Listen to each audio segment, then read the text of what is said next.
Bapak Hendy Warmiko, SSI MM, merupakan General Manager pada Corpora Science, yang mana beliau berasal dari Fakultas Biologi Universitas Gadjah Mada, serta Master of Management pada Sekolah Tinggi Ilmu Ekonomika Bisnis Indonesia.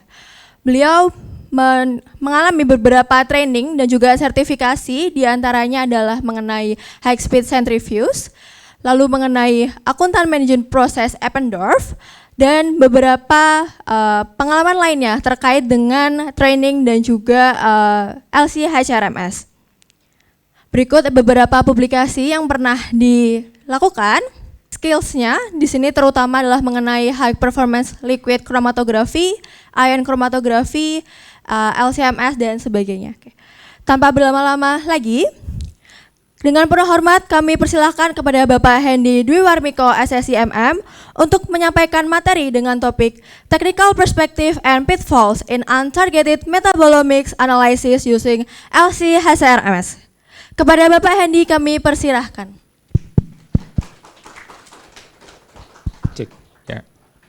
Assalamualaikum warahmatullahi wabarakatuh. Terima kasih Mbak Astia, terima kasih Dr. Diah Laksmi Dewi, lalu Pak Andiana dan semuanya di sini peserta dari seminar Metabolomics ya terkait dengan LC-RMS. Mungkin sesi pertama tadi sudah gimana ya? Sudah dimakan belum tadi snack-snacknya ya, sambil tadi Dr. Dewi kan panjang ya, dan di situ sangat komprehensif sekali yang terkait dengan precision oncology gitu ya, dan juga di situ terkait dengan beberapa pendekatan multi-omics untuk nantinya kedepannya bakal jadi bisa potensial untuk dipelajari lebih lanjut begitu. Nah untuk yang kedua ini sesuai dengan judulnya mungkin saya di sini lebih ke arah perspektif teknis ya dari alat ya. Yang kedua juga ada beberapa contoh-contoh penelitian. Yang ketiga juga ada terkait dengan tantangan begitu ya, dan bagaimana mekanisme alat LC-RMS itu bekerja begitu. Nah, mungkin bisa next. Oke, mungkin sebelumnya tadi Pak Andiana sudah kenalan terkait PT Wiralab, juga saya akan ulang sedikit. Jadi PT Wiralab ini distributor resmi dari Thermo Fisher Scientific ya untuk alat-alat kromatografi dan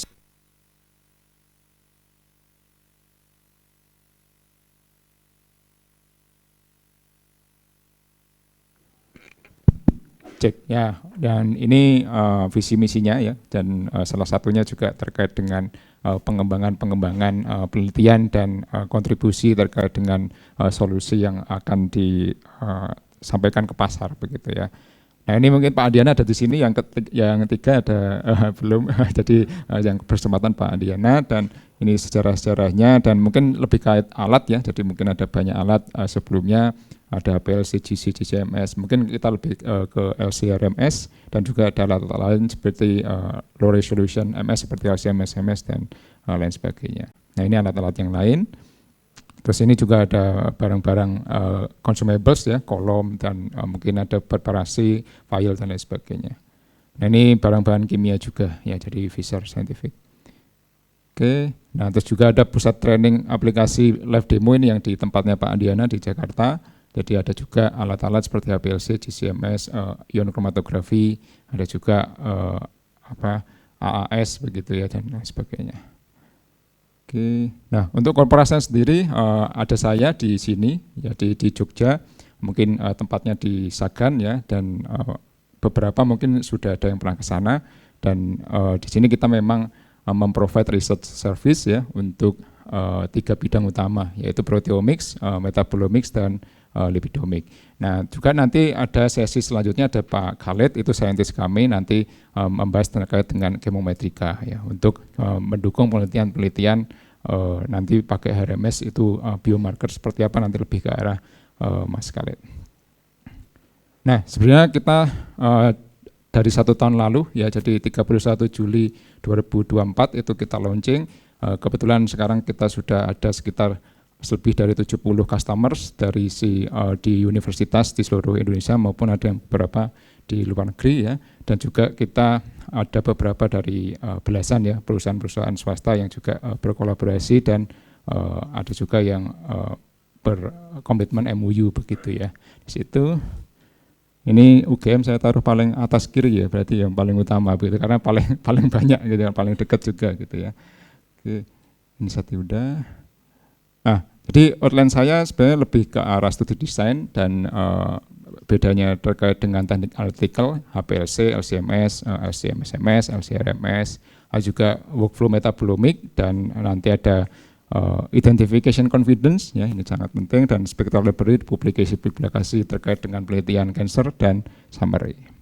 Nah, jadi sebelumnya kalau untuk LCRMS sendiri, untuk tantangan penelitian ya dari segi workflow itu masuknya ke untargeted analysis. Jadi untargeted analysis ini kita justru pengen tahu apa senyawa atau apa protein atau apa peptida, lipid dan lain sebagainya di dalam sampel kita. Jadi justru kita nggak target ya, jadi ada sampel tadi mungkin dari plasma, dari serum, dari mungkin saliva dan lain sebagainya, kita justru pengen tahu apa sih yang ada di dalamnya, itu masuknya adalah workflow untargeted. Nah, workflow untargeted ini kalau kita pakai teknik kromatografi cair ya, jadi yang biasanya kita pakai HPLC itu kan tidak bisa ya, jadi pertama kita harus punya standar senyawanya, kita sudah tahu yang mau kita target apa, misalnya kita mau target tadi misalnya triptopan ya kita punya standarnya triptopan, begitu kita nanti dapat detektor UV retention time berapa kita cocokin. Tapi kalau untargeted itu tidak bisa dilakukan di HPLC. LCMS dan LCMS pun tidak bisa ya, karena kemampuan resolusinya masih unit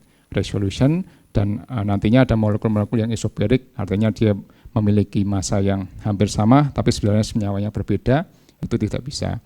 Nah, yang kedua itu ada suspect screening. Jadi suspek itu tetap ada list senyawa atau list mungkin protein tadi yang kita target ya, itu ada list, nanti keluar atau enggak gitu ya. Jadi semi targeted gitulah ya. Jadi itu nanti masuknya adalah level moderate. Ya, untuk targeted sendiri itu ya sudah jelas, kita sudah ada target tertentu, misalnya tadi sudah dikaji beberapa senyawa metabolit aja yang kita teliti, ya udah itu namanya targeted analysis. Dari segi kesulitan pastinya untargeted paling sulit ya, karena kita berkaca terkait dengan metabolisme dan juga kompleksitas sampel ya, itu paling sulit, dan biasanya ini weeks to months ya untuk kita lakukan analisis data. Cuma karena kita tim scientist-nya banyak ya dan cukup banyak pengalaman ya, kita biasa janjikan 10 hari begitu jadinya begitu ya untuk untargeted analysis.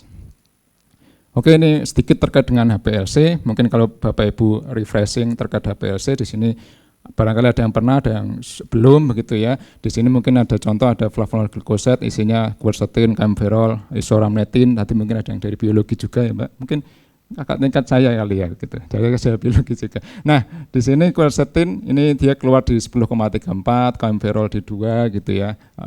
Di 16 ya, 0,36. Itu nanti kan kita tahu berdasarkan larutan standar yang kita injek ya. Nanti keluar di larutan standar berapa, nanti satu peak dianggap satu senyawa begitu ya. Karena ini detektornya UV vis misalnya begitu ya. Itu dalam kondisi gelombang tertentu, nanti kalau ada sampel yang dia keluarnya juga 10,34 kita anggap quercetin begitu ya, itu untuk HPLC. Jadi ini sangat dasar sekali, dan untuk kolomnya juga masih kolom yang panjang 25 cm, lalu juga internal diameternya 4,6, lalu juga partikel size 5 mikron ya.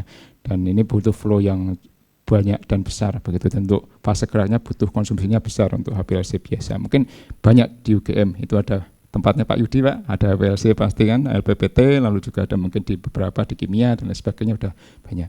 Lalu LCMS berarti detektor UV-nya tadi diganti dengan MS ya. Jadi detektor MS itu merupakan detektor yang dia akan mengukur massa permuatan dari si molekul begitu ya, bisa molekul besar, bisa molekul kecil. Yang pertama mungkin senyawa itu metabolit, berarti kan dia kurang dari 1500 Dalton ya, itu dia molekul kecil, masuknya ke metabolit atau studinya metabolomics gitu ya.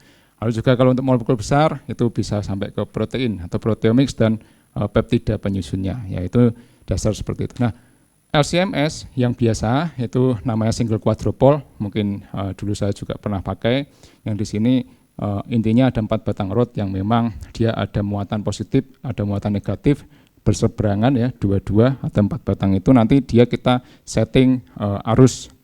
Jadi kita setting arus bisa DC, bisa AC ya, dan ini kita disetting radio frekuensi. Ini orang fisika yang nemuin ya, tapi yang istilahnya orang kedokteran, orang-orang yang life science itu yang mengaplikasikan begitu ya. Jadi dia bisa mengfilter. Jadi quadruplet itu mas filter dari senyawa-senyawa atau mungkin dari segi atom juga bisa. Jadi mulai dari atom sampai proteom, MS itu bisa, tergantung nanti konfigurasinya begitu ya. Ini hanya yang kita target saja yang dia bisa masuk dan lolos ke detektor. Kalau yang nggak ditarget ya dia akan keluar.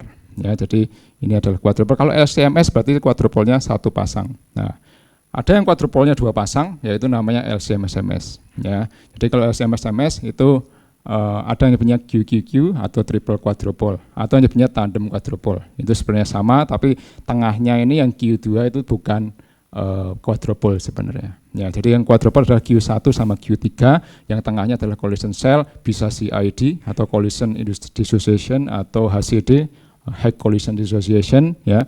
Itu untuk memecah parent ion. Jadi ini SRM ya namanya selected reaction monitoring atau multiple reaction monitoring. Jadi kita misalnya MS1-nya parent ion, ya, jadi ion yang masih utuh ditambah EDAX, kita target misalnya tadi triptopan di MS1, terus ini hanya yang triptopan aja, yang merah aja, ya, yang lain hilang ya selain triptopan karena nggak kita target gitu ya. Lalu juga di sini akhirnya dipecah dengan collision energy, ya, jadi collision energy itu ada tumbukan dari si energi potensial yang diaplikasikan. Biasanya dia pakai sekitar ada yang 30 elektron volt, ada yang pakai 20-an. Kalau peptida paling sekitar 15 sampai 30 sudah pecah begitu ya. Kalau misalnya lebih tinggi lagi nanti ya kita bisa sesuaikan. Nah, untuk mengoptimasi collision energy ini perlu larutan standar. Ya, untuk larutan standar jadi kita harus optimasi cari energi yang pas untuk memecah parent menjadi dokter.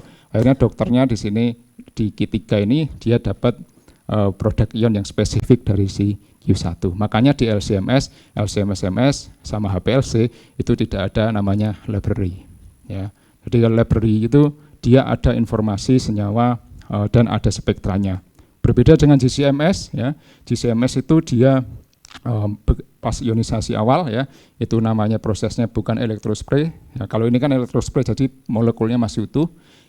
Soft ionization begitu ya. Jadi dia akan ditembakkan energi besar sebenarnya bisa 3.500 volt ya. Cuma dia ditembakkannya nggak langsung ke fase gas dari si atom tersebut. Jadi dia kayak didorong aja perlahan masuk ke dalam vakum begitu ya. Nah, tapi kalau untuk GC itu dia namanya electron impact. Biasanya itu dia langsung dalam posisi ionnya tersebut ditembak 70 elektron volt ya. Jadi langsung pecah. Ya, jadi langsung pecah, ada proses fragmentasi di ion source, kalau di CCMS, 70 elektron volt, semua brand sama, akhirnya dia ada library-nya. Namanya NIST, Wille, Maurer, dan lain sebagainya, itu bikin library GCMS begitu. Jadi seperti itu, tapi GCMS tetap nominal mass ya, jadi bukan high resolution, sebenarnya fungsinya juga tetap untuk targeted, ya, bukan untuk untargeted analysis, karena tadi potensi software tetap nggak bisa dipisahkan. Ini LC-MS, mungkin. Oke, next. Nggak bisa ya. Next mungkin Mas. Oke, ya ini sudahlah intinya. Tadi sudah sana. Oke. Nah, intinya target aplikasi untuk kita sebelum ke LC-RMS, LC-MS itu adalah untuk identifikasi kalau kita sudah tahu targetnya, begitu ya. Yang kedua adalah bukan untuk discovery. Ya, jadi kita tidak bisa lakukan discovery. Misalnya bisa ya LC-MS digunakan screening, dia dapat scan di Q1 tadi kita scan atau di scan di Q3 dia dapat MS1. Cuma kan MS1 dia tidak bisa menggambarkan senyawa apa. Ya, jadi masih banyak yang harus kita alignment ya, dan juga nggak bisa dapat informasi struktur, akhirnya kita nggak bisa determinasi senyawa. Hanya perkiraan yang dia masih di level 5. Ya, jadi nanti ada confidence interpretation itu sampai ke level 1 ya, nanti kita lihat di belakang. Nah, ini banyak pertanyaan seperti ini. Dulu sering pertanyaan seperti ini, ada spektra udah pakai LC-MS triple quad disuruh baca, oh ini senyawa apa itu tidak bisa ya, karena ini masuk dalam level MS1 karena pakai LC-MS biasa. Oke, ini zaman saya pakai LC-MS. Oke. Nah, tadi ke multiomics, jadi sudah dijabarkan sangat lengkap oleh Dr. Dewi tadi. Cuma di sini saya akan membahas sebentar ya untuk proses metamorfosis ya, mulai dari telur. ulat kepompong kupu-kupu ya. Jadi di sini terjadi proses metamorfosis yang terjadi dinamika yang memang dari segi fenotip kita udah kelihatan beda ya. Jadi di sini mungkin dari segi kupu-kupu sama si ulat kan beda jauh gitu ya. Sama mungkin apa telur ini kepompong. Kalau kita lihat cuma genomics ya itu hasilnya sama. Ya, jadi mungkin kalau kita profiling, DNA sequencing dan lain sebagainya itu hasilnya proses ini sama ya. Yang berbeda apa? Yang berbeda adalah central dogma yang lebih tinggi tadi yang disampaikan Bu Dewi, itu ada bisa proteomics, metabolomics ya, dan ada juga lipidomics. Lipidomics itu cabang dari metabolomics yang membahas tentang minyak dan lemak begitu. Next. Bisa next ya. Oke. Oh ini udah ada HP-nya ya. Oke. Nah di sini untuk mass spectrometry tadi ada quadrupole itu LC-MS biasa, triple tandem quadrupole itu MS-MS begitu ya. Itu masuk kategori nominal mass, harus juga ion trap dulu. Jadi itu ditemukan tahun 1953 sebenarnya untuk quadrupole dan dikomersialisasikan pertama itu tahun 70-an GC-MS ya. Kalau LC-MS itu baru ada di tahun 1990-an ya, karena dia perlu proses penemuan elektrospray yang baru ditemukan 1988 ya. Jadi setelah itu baru ada LC-MS yang bisa kita pakai ya sampai sekarang begitu. Nah yang kedua ada HRMS, ada TOF, ada quadrupole orbit trap, linear orbit trap, tripit dan Fourier transform. Ini semuanya adalah HRMS yang dia resolusinya kalau sekarang ya definisinya itu dianggap lebih dari 10.000 resolusinya HRMS ya. Jadi kalau di orbit trap yang di corpora science itu bisa 240.000 resolusinya. Saat ini masih tercanggih di Indonesia ya untuk spek seperti itu. Nah di sini ada perbedaan-perbedaan. Yang pertama adalah nominal mass itu kita bisa baca massa itu hanya di depan koma desimal saja. Tapi kalau HRMS bisa sampai belakang koma ada 5 angka. Ya, jadi di situ bisa lebih detail dan juga mode scan. Nanti mungkin ada segi ada data acquisition yang memang perbedaan antara LC-MS dan LC-MS dan LC-RMS. Ibarat HP-nya Bapak Ibu ini mungkin zaman dulu yang Gen Z ini belum lahir ya, ini Nokia ini. Jadi ibaratnya teknologi juga berkembang begitu ya. Sekarang udah bisa macam-macam kan HP ya, ini juga teknologi MS juga berkembang. Nah, mengapa kita perlu tandem? Ya, LC-MS kan tandem tadi ya, antara quadrupole sama quadrupole di tandem. Lalu juga ada quadrupole time of flight, quadrupole orbit trap, itu semuanya tandem karena kita pengen tahu struktur molekul. Yang pertama adalah kalau kita pengen tahu struktur massa dari si bintang ini ya. Jadi ini ada bintang ini misalnya senyawa A begitu ya, atau quercetin tadi. Itu kita pengen tahu pecahan dari si bintang tersebut ya, atau struktur molekulnya kita harus pecahkan si bintang tersebut. Baru kita tahu struktur molekulnya itu pola fragmentasinya membentuk spesifik ya. Karena kita lihat molekular W saja banyak yang molekular W-nya sama. Ya, kita lihat senyawa-senyawa itu banyak yang isobar ya, yang kedua isomer juga ya. Itu kita kalau lihat cuma MS1 saja itu tidak cukup ya, makanya sampai ke MS2. Dulu ada zamannya ion trap itu MS10 ya, jadi LC MS gitu kan, bayangkan. Nah itu bisa juga tapi akhirnya kurang sensitif, akhirnya cukup di MS2 sebetulnya sudah sangat cukup mumpuni untuk kita mendapatkan struktur molekul. Nah, terus ada HRMS sebelum orbit trap ada namanya QTOF ya. Mungkin di beberapa sudah pernah pakai ya. QTOF itu di sini ada quadrupole ya. Jadi tandem ya, quadrupole ditandem sama time of flight ya. Time of flight itu waktu dia terbang. Jadi ion itu akan keluar dari quadrupole untuk mencari MS1 ya. Jadi keluar dari quadrupole masuk ke TOF, itu dia didorong atau ada akselerasi. Nah, waktu dia mencapai detektor itu yang diukur. Ya, yang paling cepat yang mana? Otomatis kalau yang paling cepat metabolit itu ya yang paling masanya yang paling kecil. Ya, yang kecil itu lebih cepat daripada yang besar. Nah, itu waktunya yang diukur. Ada banyak generasi 40-an, 60-an itu sudah ada namanya trebuchet. Itu dari Benedict Stop waktu itu di Amerika nemuin sampai sekarang itu karena keterbatasan teknologinya, karena kita harus membuat lintasan sepanjang mungkin untuk dia resolusinya besar. Makanya ini dibelok-belokin ini biar lintasannya semakin panjang begitu. Meskipun ada reflektor ini akhirnya sensitivitinya menurun. Akhirnya di sini nggak terlalu banyak berkembang, akhirnya resolusinya sampai sekarang 30.000, 35.000 yang pernah pakai tempat Pak Andiana itu dulu. Nah ini di sini ada paling 35.000 resolusinya. Nah ini ibarat TOF ini kayak gini, ada senyawa ya yang kecil-kecil, lebih besar gitu ya. Yang paling cepat nyampe itu ya yang lebih kecil. Nah, jadi waktunya yang diukur. Nah itu domainnya adalah domain waktu begitu. Nanti ada berbeda domain, ada yang domain waktu, ada yang domain frekuensi. Nah ini manuskrip ya, penemuan TOF tahun 55 ya ini ya, tahun 55. Nah ini waktu itu. Nah terus ada juga namanya FTSCR, jadi perkembangan ilmu analytical juga ada terjadi. FTSCR ini tahun 70-an. Ini sebenarnya dia resolusi tinggi dan base-nya adalah Fourier transform, bukan waktu lagi, tapi di sini Fourier transformnya ini butuh superconducting magnet. Jadi magnetnya besar ini seperti ini.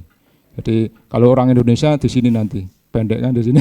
Jadi di sini lebih ini orang sana aja sudah di bawahnya alat itu. Jadi sebenarnya sangat bagus FTCR, cuma untuk operasional lab-lab kecil agak susah ya, karena di sini butuh banyak consumables, liquid helium, butuh untuk meningkatkan magnet dan lain sebagainya. Ini yang punya dulu ini perusahaan-perusahaan migas yang memang dia punya ini ya spend lebih ya untuk maintenance.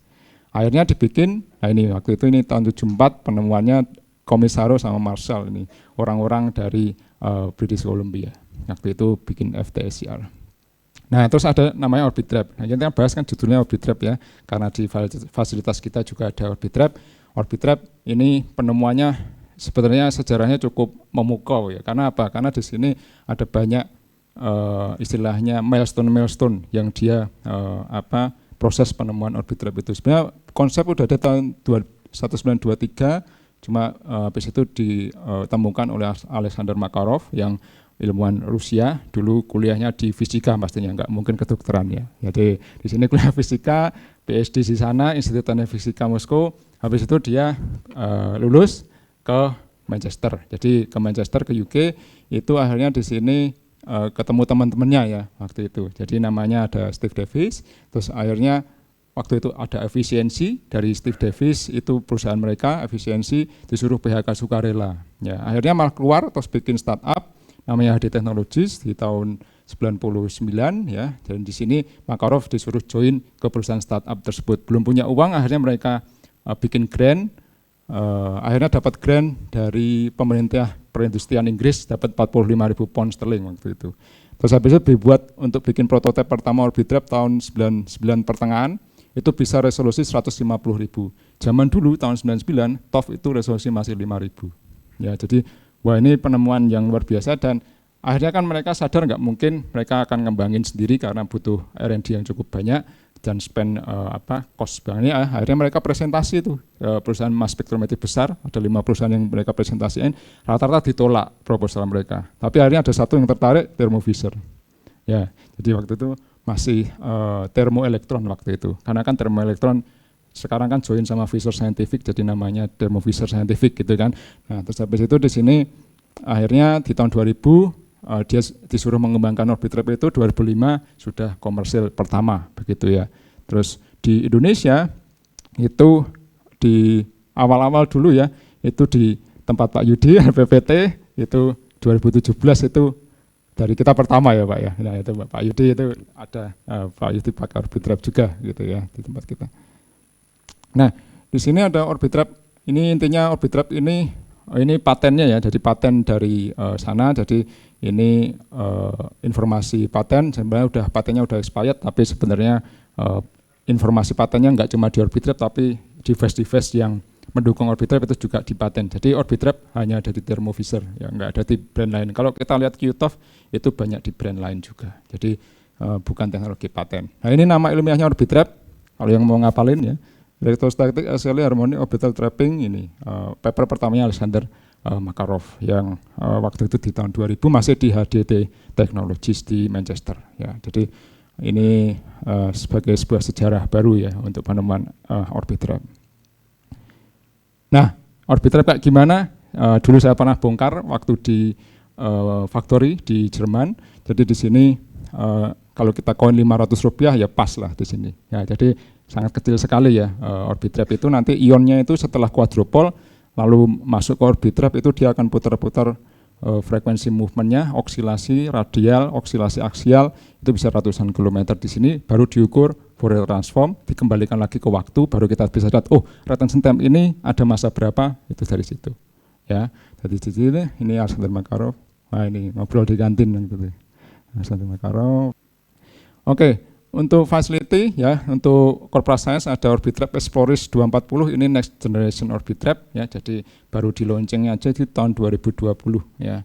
Jadi di sini ada beberapa spek yang ada mode scan full MS, nanti kita akan bahas sedikit ya karena waktu saya juga tinggal 10 menit di situ ya. Nah, ini intinya, jadi dari quadrupole, ini tetap ada quadrupole. Quadrupole itu untuk mengisolasi MS1 ya dari full scan, tapi kita nggak target ya. Jadi untuk mencari MS1-nya, terus habis itu dia akan cooling down ion di C-trap. Nah, ion routing multipole ini, kalau tadi masih ingat di Q2 kan ada pemecahannya, Pak Pairam ya dokter, ini pemecahannya di sini, di ion routing multipole. Nah, kembali ke C-trap, lalu ke orbit trap.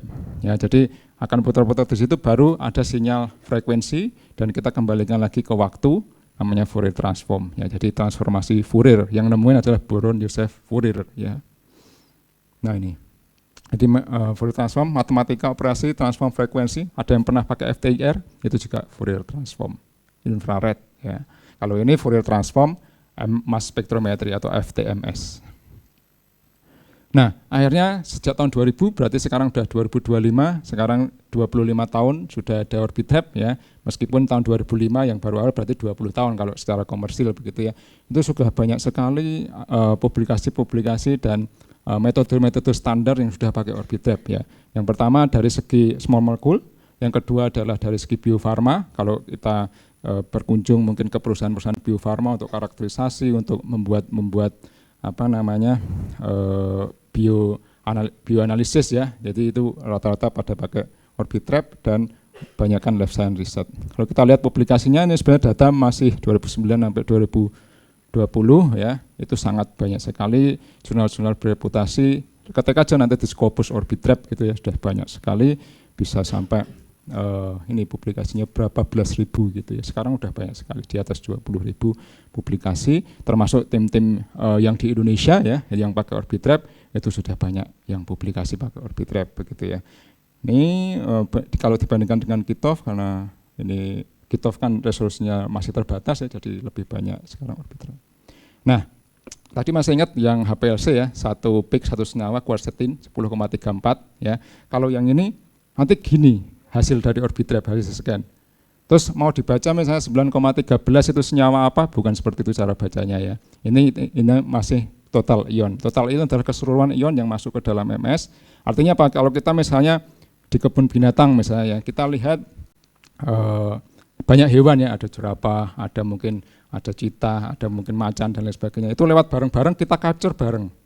Ya, nanti kan pasti menumpuk kan? Ya, pasti menumpuk fotonya. Nah, makanya kalau kita pengen lihat misalnya citahnya saja, itu harus kita ekstrak masanya yang spesifik citah. Baru kita bisa lihat peaknya. Nah, itu kita nggak bisa lihat satu peak satu senyawa seperti HPLC. Banyak yang salah paham, banyak yang belum tahu juga, dikira ini seperti HPLC tadi. Ya, jadi kita harus lakukan ekstraksi ion kromatogram menjadi extracted ion kromatogram, baru kita bisa baca, oh ini masanya berapa, ini peaknya siapa, gitu ya. Jadi ini dasar, dan intinya kalau dari segi metabolomics itu dari raw mass data sampai ke meaningful data terus meaningful insight gitu kan. Jadi intinya dari spektra tadi kita lakukan retention time correction, habis itu prediction, elemental formula, lalu feature detection sampai ke pathway analysis. Nah, ini panjang ya, makanya tadi ada tulisannya weeks to months gitu ya. Jadi ini dulu dilakukan manual, saya dulu disuruh manual juga. Sekarang udah ada banyak software yang membantu yang memang lisensi yang sudah ada ya. Jadi kita di corporate science sudah ada software lisensi yang memang bisa alignment secara otomatis. Ya, jadi itu sangat membantu kita, termasuk untuk proteomic. Intinya ya, kalau dari peak TIC tadi, total ion tadi, misalnya ada 100 juta data point, ya ada data point 100 juta. Itu kan fiturnya banyak tuh, ada masanya misalnya mepet ini isobarik 162, ini di 0,88, 0,89. Kalau di HPLC ini sudah pasti nggak bisa misah. Ya, itu dianggap satu senyawa. Jadi kalau di dalam HRMS di HPLC-nya itu dia nggak misah, itu di MS-nya bisa misah. Jadi kita bisa ekstrak massa molekulnya itu lebih spesifik ya, meskipun di HPLC-nya belum mampu memisahkan. Ya, jadi di sini ada fitur misalnya dari 100.000 karena kita lakukan alignment dan fitur detection, habis itu ternyata ada 1.000 senyawa di dalam sampel kita. Ya, 1.000 pun itu kita harus tahu levelnya apa, level 5, level 4, level 3 nanti kita bahas ya. Lalu juga baru ketemu ini karnitin ini, baru ketemu di sini misalnya 0,85 gitu ya. Itu proses yang sangat panjang mulai dari raw data sampai ke arah identifikasi metabolit begitu ya. Nah, untuk akuisisi data di sini ada banyak perbedaan antara LC-MS dan HRMS ya. Yang HRMS itu kita kalau pengen screening dapat senyawa itu namanya ada scan-nya data dependent acquisition. Jadi data dependent acquisition kalau kita di jurnal-jurnal kan ada full MS, DD, MS2 gitu ya. Ini data dependent acquisition itu nanti bergantung datanya. Jadi kita bisa lihat top 5 misalnya 1, 2, 3, 4, 5 itu nanti di MS1 langsung menuju MS2 tanpa ditarget. Ya, kalau di LC-MS tadi kita harus target MS1-nya berapa, MS2-nya berapa. Tapi kalau ini dia bisa langsung otomatis mencari top peak precursor per duty cycle langsung ditarget langsung menuju MS2 otomatis, namanya data dependent. Kalau pengen semuanya masuk, artinya dalam ring masa tertentu misalnya M/Z 100 sampai 1000 gitu ya, itu kita lakukan data independent acquisition. Jadi tidak perlu ngambil top N-nya, jadi dia tidak perlu ngambil top peak precursor ini, tapi langsung nanti dilakukan fragmentasi semuanya. Nah, ada kelebihan kekurangannya kalau data dependent ini kan dia lebih datanya lebih akurat karena apa? Karena di sini dia ngambil yang di atas noise.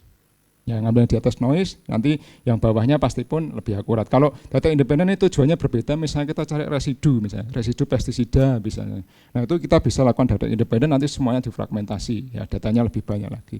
Nah, kalau tadi untuk LC-MS kan tadi SRM tadi. Kalau PRM itu bisa di HRMS, kalau di LC-MS nggak bisa. PRM itu kita targeted, jadi kita target MS1-nya masanya berapa, nanti MS2-nya dia nyari sendiri. Nah, itu enaknya punya HRMS tuh bisa semua mode ini. Kalau HRMS bisa dipakai sebagai LC-MS. Punya HRMS bisa dipakai sebagai LC-MS, bisa dipakai sebagai HPLC juga sebenarnya. Tapi kalau kebalikannya ya nggak bisa gitu kan. Jadi data acquisition mode seperti itu. Nah, akhirnya seperti ini kalau data dependent, ada peak 1 di MS1 langsung ke MS2, yang kedua ke MS2, banyak sekali layer-layernya. Jadi ada 3 dimensi. Kalau tadi kita HPLC biasa, itu dia retention time sama intensity saja. Tapi kalau di sini ada retention time, intensity sama M/Z. Ya, jadi ada 3 dimensi data dan di sini adalah saling menumpuk, harus kita ekstrak satu per satu.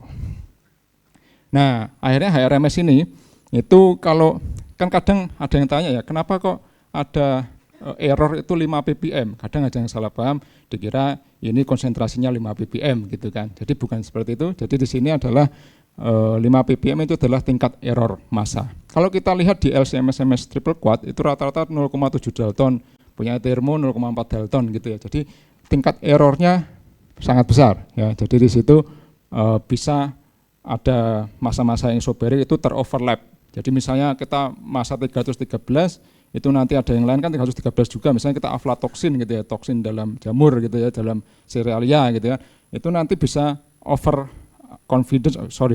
overestimation.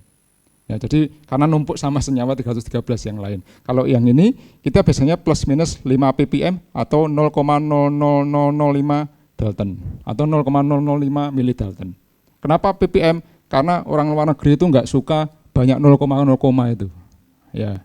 Jadi kalau misalnya nggak tahu uang kita itu bisa diredeterminisasi, nol-nolnya dihilangin ini bisa juga kan gitu. Nah, ini di sini karena itu adalah massa yang secara teori dikurangi yang terukur dibagi teori lagi dikali 10 pangkat 6, jadi jatuhnya ppm. Jadi kali 10 pangkat 6 biasanya itu plus minus 5 ppm, misalnya kita M/Z 100 plus minus 5 ppm berarti 99,995 sampai 100,005 gitu. Itu sudah dianggap di analytical chemistry ya. Mass accuracy corresponding 5 ppm mass error would be accurate enough for high confidence formula confirmation or determination.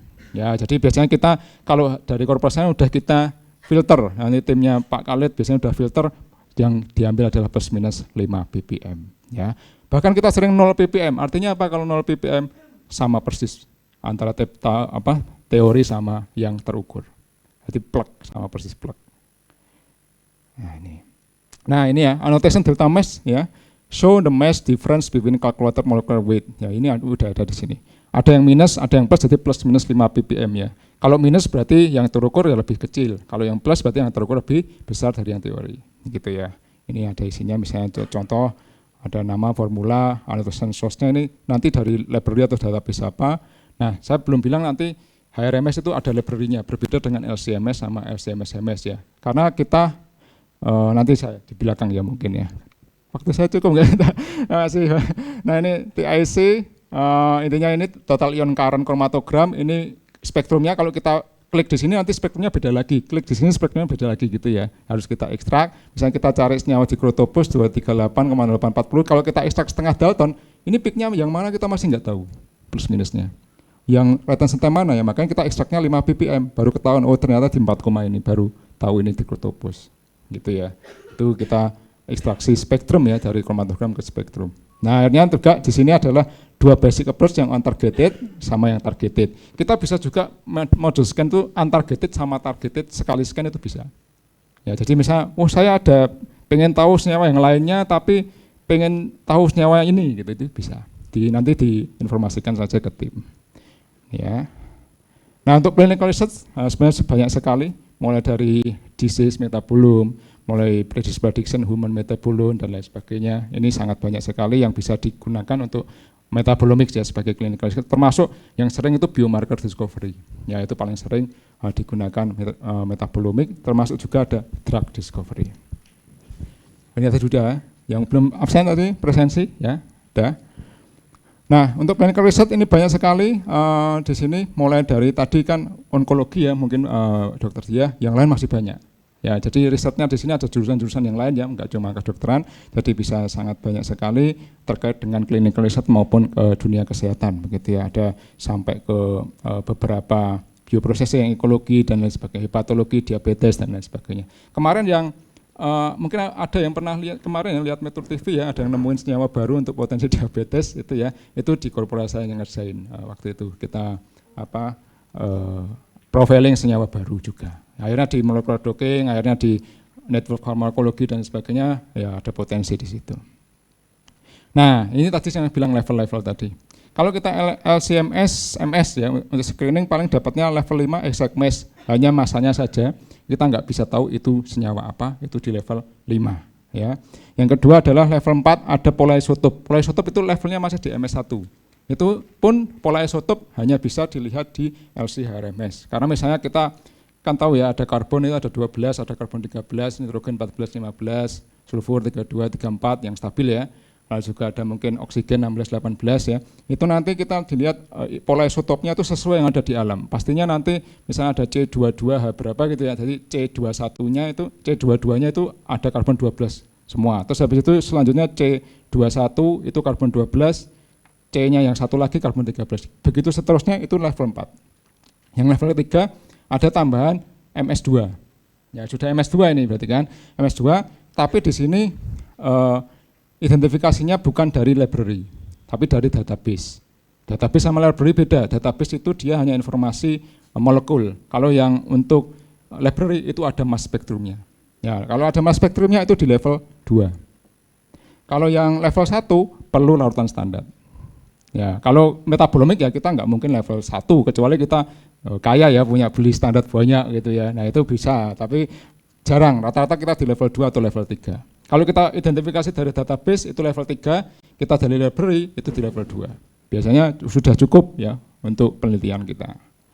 Nah ini ya, jadi intinya di sini kita ada namanya MZ-Cloud. MZ-Cloud itu library yang connect online ya. Online memang di-develop untuk Orbitrap.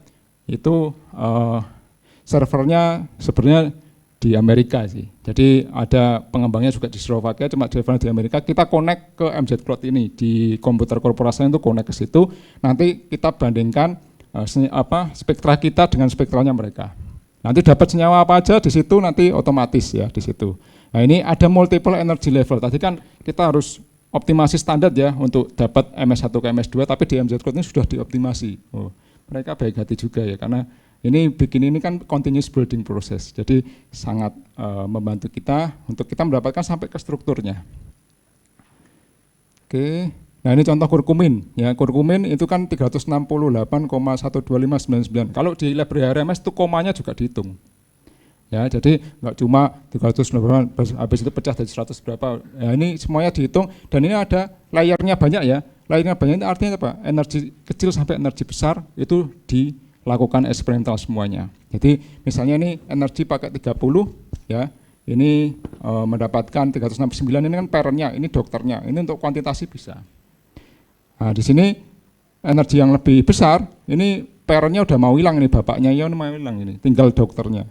Ya, jadi kita dapat keseluruhan profiling. Jadi MZ Cloud ini sangat lengkap sekali. Sekarang jadi library HRMS terlengkap di dunia ya. Jadi kita connect ke server itu. Harus connect internet sih memang gitu.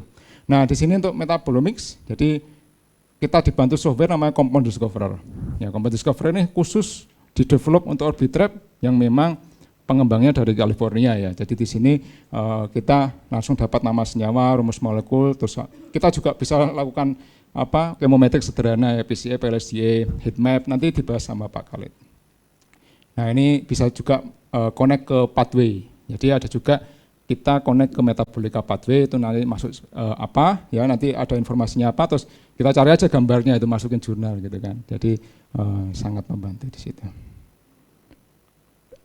Nah, ini juga MZ Cloud Batchset ini pencerminan terhadap library. Ya, jadi yang raw itu yang atas, yang library yang bawah kita cocokkan ya. Misalnya kesamaannya berapa persen sih ini? 99,9% misalnya. Nah, itu. Biasanya dianggapnya confidence itu dia plus minus sekitar di atas 80%. Jadi enggak cuma itu sebetulnya, tapi adalah annotation delta mass yang harus plus minus 5 ppm tadi. Ya, itu juga masuk kategorinya. Nah, ini datanya, jadi paling enggak kita ada MS1, ini pola isotopnya, ini strukturnya, terus ini adalah pensamaan dengan library. Zaman dulu saya suruh ngitung sendiri ini.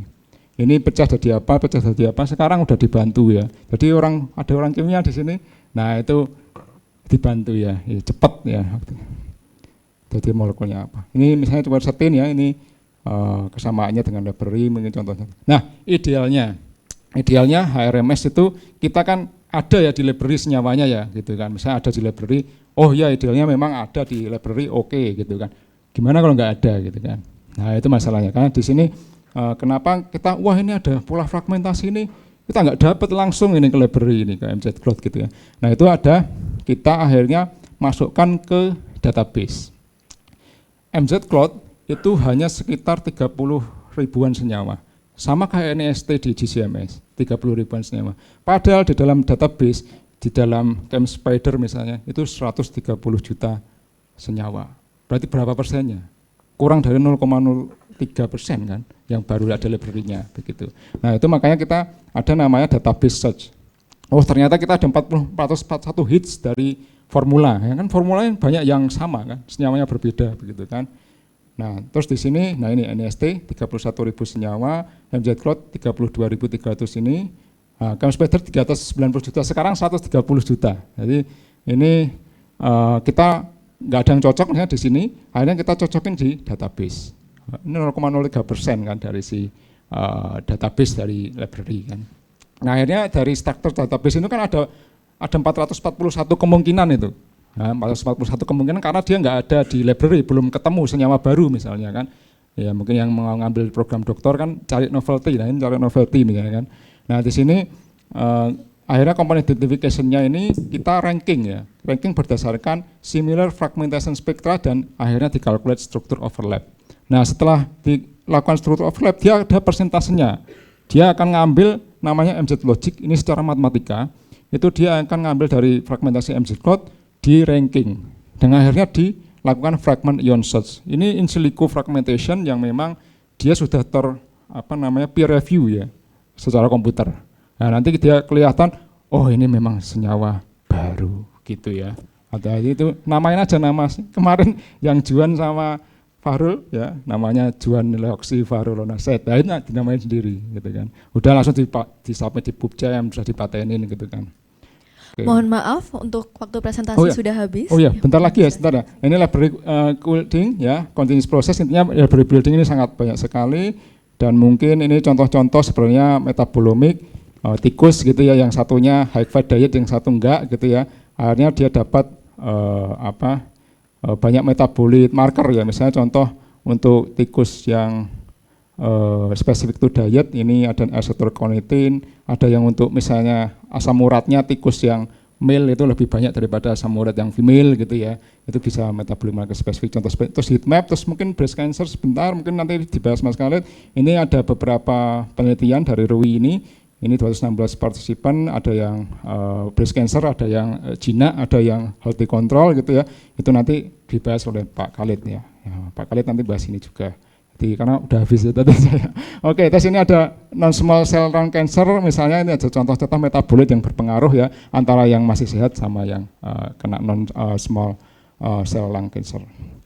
Oke, ini contoh-contoh metabolomiknya, ini ada senyawa biomarkernya, yang ini semuanya pakai Orbitrap ya, dan di sini ya pakai Orbitrap gini ya, ini dapat konfigurasinya, dan ini nama senyawanya yang kira-kira dia berpotensi sebagai biomarker yang bisa dipelajari lebih lanjut.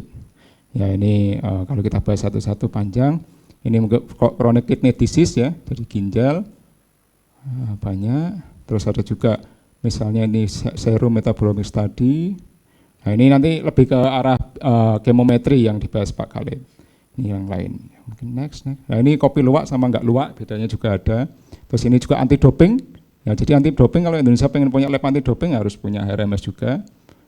Ini juga misalnya di beberapa negara maju ya, jadi ada juga untuk newborn screening, biasanya ada asam aminonya, terus ada juga beberapa senyawa lain, acetylcarnitin, itu dicek bayi yang baru lahir ya, itu pakai juga minimal SMS ya, karena udah targeted bisa. Ini untuk halal misalnya, contoh yang lain untuk halal penelitiannya, itu untuk yang stunting misalnya, yang stunting sama enggak stunting, kalau dari segi fenotip kan kelihatan ya, tapi kalau dari segi biologi gimana gitu ya, ternyata ini ada beberapa senyawa yang mempengaruhi stunting sama kayak stunting. Oke, nah intinya ini jadi Orbitrap high resolution for high quality data for high quality result. Ini perjalanan kami sebenarnya sebelum bikin corporate science, mungkin Pak Adiana tahu ya perjalanan kami. Jadi di sini sangat panjang sekali. Ini ada juga beberapa lab-lab di Indonesia dan di luar negeri yang kita memang sudah sering pakai Orbitrap, dan ini akhirnya kita memberanikan untuk membuat lab sendiri ya yang namanya corporate science. Ini kita juga kolaborasi dengan labnya kemarin SIGMAS di NUS ya. Itu FK juga sih kemarin ya Mas ya. Di Yonglolin School of Medicine. Nah ini waktu launching tahun lalu. Oke, terima kasih, mohon maaf agak telat, jadi semoga bermanfaat. Saya kembalikan ke Mbak Astia. Terima kasih banyak Bapak Hendy atas pemaparannya mengenai aspek teknis pada LCMS, LC-HRMS, DCMS, dan HPLC. Selanjutnya dipersilahkan kepada Bapak dan Ibu peserta dapat langsung mengangkat tangan, atau kepada peserta di Zoom meeting bisa langsung untuk menekan fitur unmute. Dipersilahkan kepada yang ingin bertanya. Silahkan Ibu.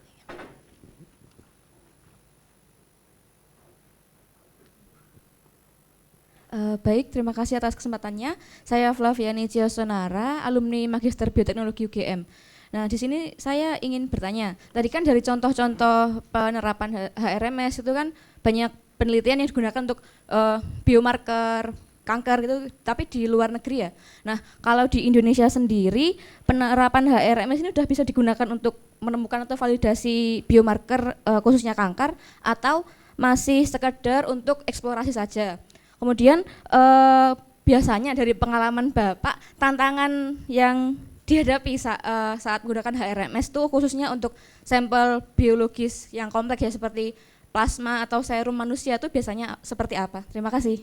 Oke, langsung jawab Mbak. Silahkan. Oh ya, terima kasih Mbak dari Biotek ya. Itu kita belum ada alumni Biotek yang kerja di korporat juga, itu temannya ya. Oke. Nah, jadi sebenarnya untuk cancer yang untuk HRMS ya, itu kita baru inisiasi ya Bu Dewi ya Dokter Dewi. Jadi memang masih jarang sekali penelitian terkait cancer dengan HRMS begitu, meskipun di luar negeri udah banyak begitu. Kita lebih banyak ke arah eksplorasi, paling sering ya bahan alam. paling sering bahan alam mengandung apa gitu ya, misalnya golongan flavonoid, alkaloid, antosianin gitu ya. Lalu juga paling sering juga mungkin lebih ke arah pangan, ya. Pangan terus lingkungan gitu ya, dan juga ada mungkin pengaruh-pengaruh terkait dengan pemberian obat itu lebih oke sih. Tapi kalau untuk cancer memang kita masih belum ya, masih jarang ya. Mungkin kita baru inisiasi dengan, semoga aja dengan PKR Promix ini bisa ada proyek-proyek yang memang terkait dengan arah cancer metabolism. Yang kedua adalah tantangan, karena sampel biologi itu sangat luas dan target senyawa kita juga kadang berbeda-beda sifat kimia dan sifat biologinya, yaitu kita harus membuat metode yang memang cocok ya, validasi yang cocok, dan juga di situ perlu pengetahuan dan pengalaman yang pemakaian LC-RMS itu sendiri ya. Itu sampel, misalnya kita sampel serum sama sampel daun kan beda jauh. Kalau kita sampel misalnya sampel pengen penelitian cari metabolit tertentu yang memang dia perlu banyak sugarnya gitu, kita kan nggak bisa pakai reverse phase ya, kita kan pakainya yang hidrofilik gitu-gitu ya. Jadi itu sangat banyak sekali contoh-contoh dan tantangan yang memang sangat diverse ya untuk LC-RMS sendiri, dan itu secara pribadi dan perusahaan ya kita korporasi support untuk pengembangan itu juga, termasuk yang acara ini kan kita juga saling support untuk nanti pengembangan ke arah dunia kesehatan begitu. Mungkin itu. Oke, baik, apakah sudah menjawab, Ibu? Sudah. Untuk Bapak dan Ibu lain, apakah ada yang ingin bertanya? Silahkan.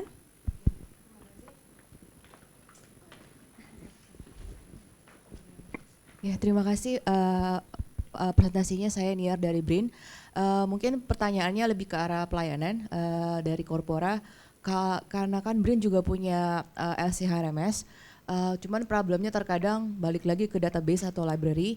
Nah, dari Korpora sendiri itu apakah misalnya kami sudah punya data spektra dan lain-lain semuanya, namun terbatas database lisensi terutama kan ya, itu apakah juga bisa dilayani di Korpora atau seperti apa? Terima kasih. Oh ya, terima kasih Bu.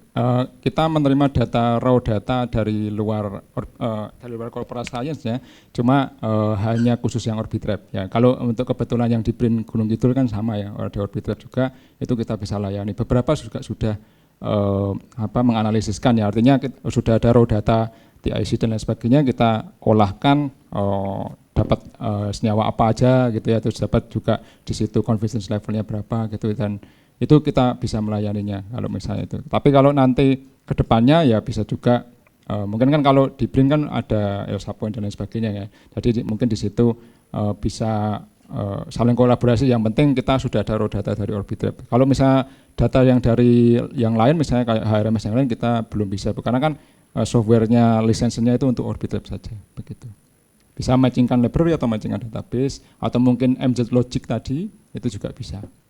Ada layanan tersendiri memang. Ya. Baik, Ibu sudah menjawab ya. Untuk Bapak Ibu terutama yang di Zoom meeting, apakah ada yang ingin bertanya? Ada enggak? Oh ada ya, mungkin ada dibacakan. Ya.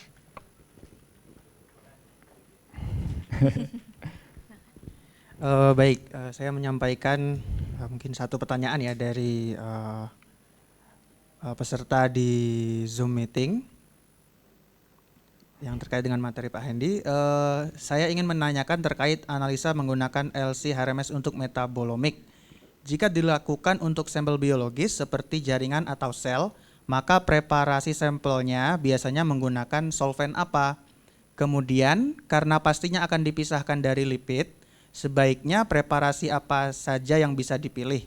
Apakah cukup liquid separation atau perlu sentrifugasi atau kolom kromatografi?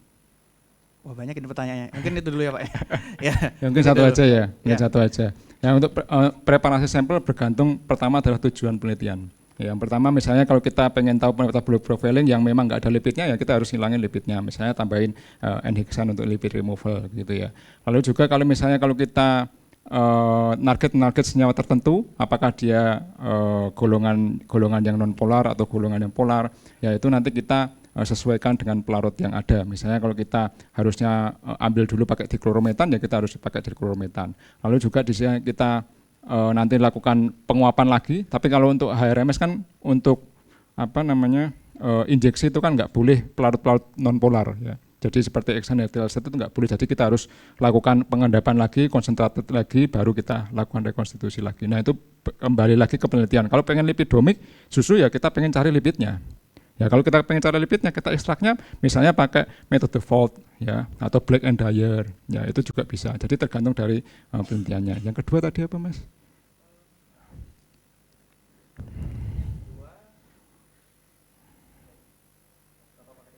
Ah.